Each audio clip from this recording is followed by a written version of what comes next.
Well, hello and welcome to Viewpoints podcast. My name is Sean Williams. I'm a student pastor here at Crestview, and I'll be hosting today.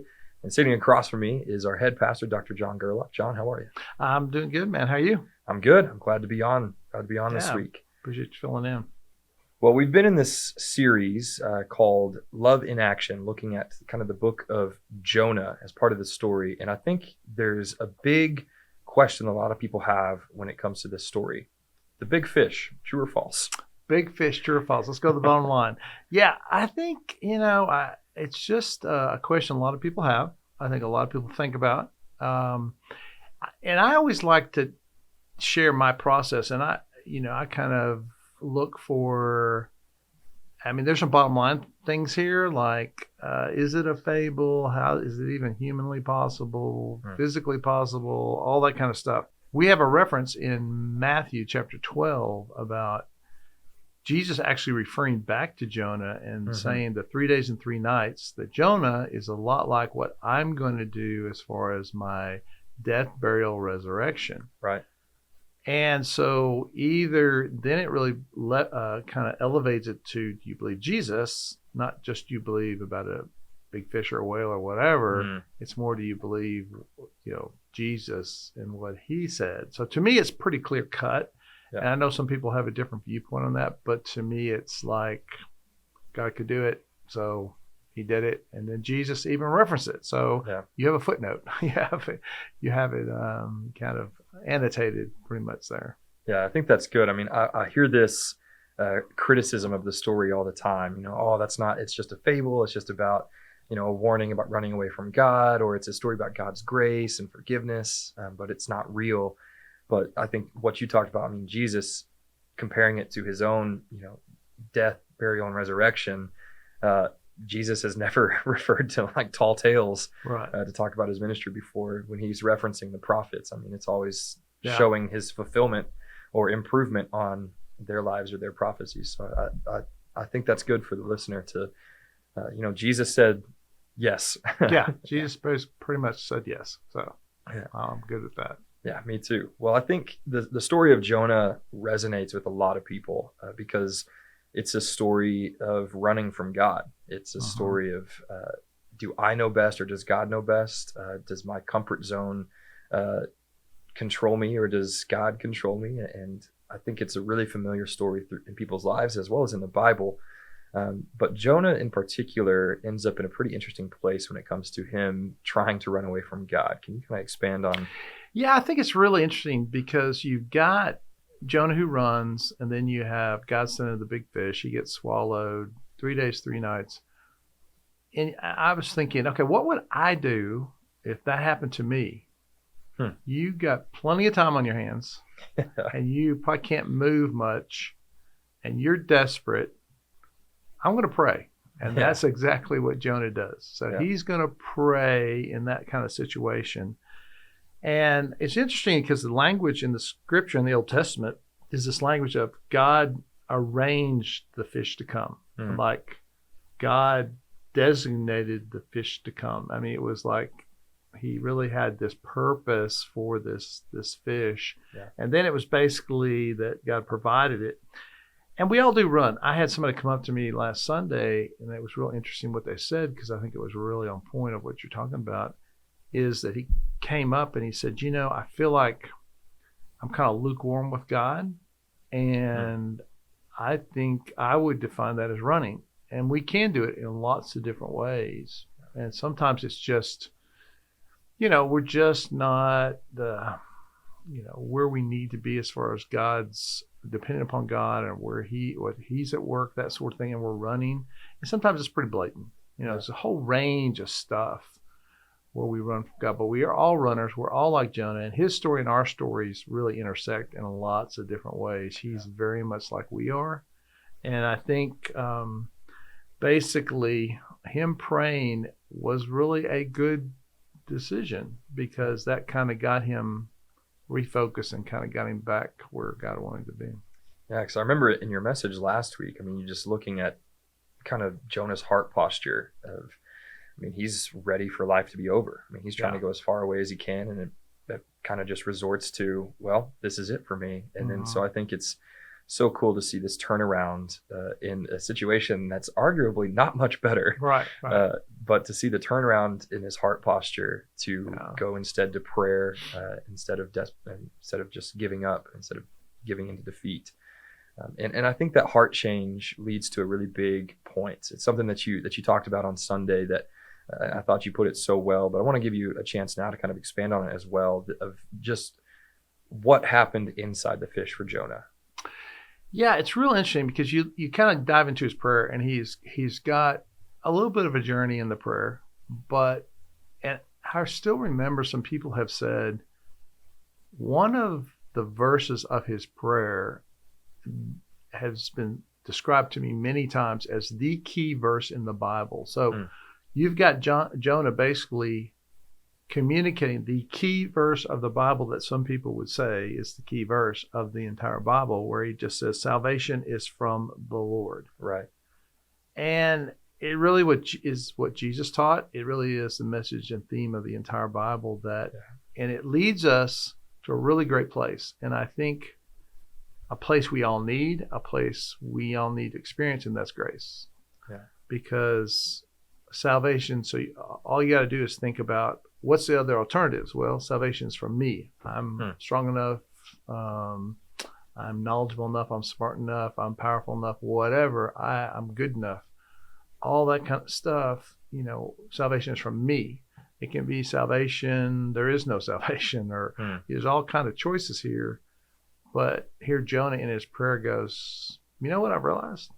Salvation is from the Lord, and it's going to always be grace-filled, a lot of grace in the mix. And so, in the blog, Sean, I used that definition of grace, but I'd be curious, what's some of your favorite definitions of grace? I gave one just because I actually hadn't heard the one that I use in the blog that much, which is that grace is an undeserved gift from an unobligated giver, which is a little complicated, a little bit. It's not that simple, but what definitions have you liked along the way? Yeah, well, I've always seen mercy and grace contrasted a little bit, because I think it's easy in a Christian walk or to kind of compare the two as the same. But something that has provided a lot of clarity in my walk and in explaining things to the students or to anybody is, mercy is the forgiveness. It's whenever you don't get what you deserve. And then grace is the gift. It's whenever you do get what you don't deserve. And so kind of like alongside that definition you included it's that undeserved gift. But I think part of what makes grace from God so amazing is that it's so unexpected. Like it's so undeserved.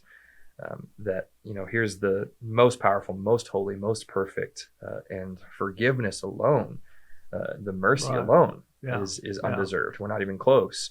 But then the gift on top of that is just so above and beyond just the magnitude of God's love. So really, it's that grace is that gift on top. It's that undeserved. Yeah. I think one of the big things here also is you have this grace that is unbelievable. And then God comes back, and you get another example of grace of, I haven't given up on you, Jonah. And he starts basically chapter 3 with, okay, time to go to Nineveh. Big point of, for the second time, God tells Jonah to go to Nineveh. And, I think it's, hey, you've been running. Now I like what somebody said that, we're all runners, but are we going to run to God, or are we going to run away from God?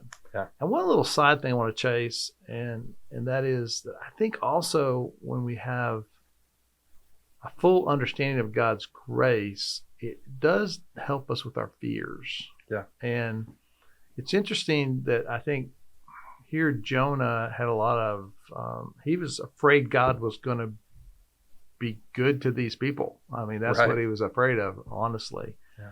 But I think also one big takeaway from me, and I think this applies to pandemic and where a lot of people are at right now, is I think for a lot of people, their faith that they had, and then the world gets turned upside down during the pandemic, their faith was kind of shaky. Yeah. They kind of needed to grow in faith. I remember thinking, I've got plans. I think, I think it's got lined out. Things pretty simple, and some people had, difficult times and all that, but it was like, hey, this is going to happen. It's going to be A, B, and C. Well, all of a sudden there wasn't any A, B, and C, and that to some degree happened to everybody. And I think in that process, for me spiritually, I remember thinking there's some lessons we all need out of this time.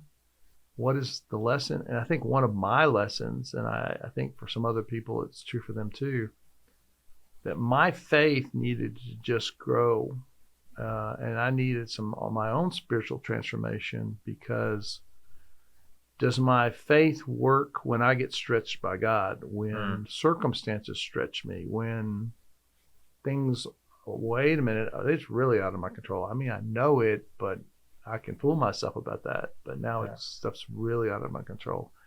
All that is some of what I think Jonah experienced with his own, hey, I'm a prophet of God. I got it, man. Yeah, I got a message from God. Hey, listen to me.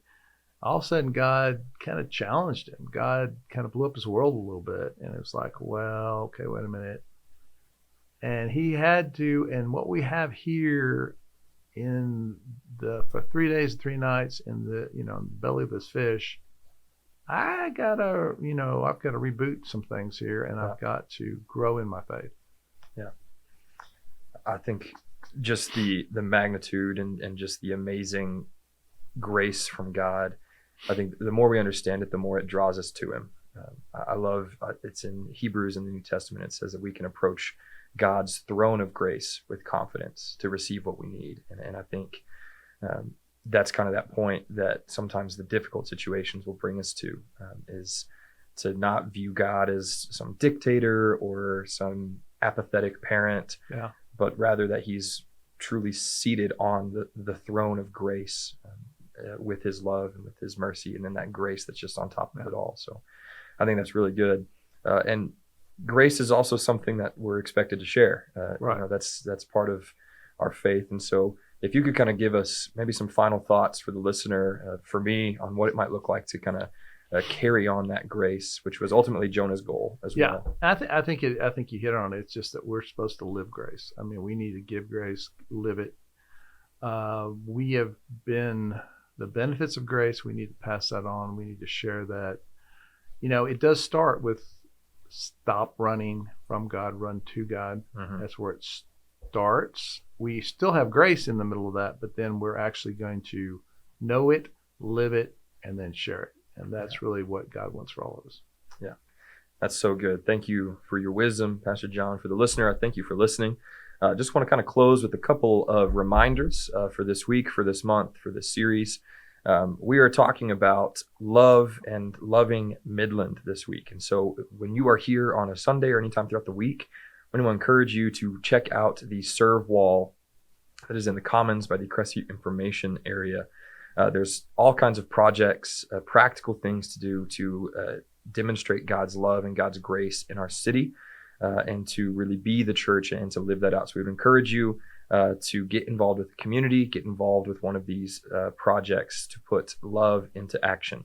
And then as part of this series, we have a date night. So if you are a couple that is listening, we would like to help facilitate a date night for you on February 15th. That is a Wednesday. We have got you covered with childcare. All you got to do is text the word DATE, D-A-T-E, to 432-219-8688 to set up that childcare so that you and your couple partner can have that date night. And we would love for you to participate in that. You can find all this information and more on our website at crestview.church or at Crestview Information on a Sunday. I want to thank you again for listening. I want to encourage you with this word that you would receive that grace, live that grace, and share that grace. Thanks.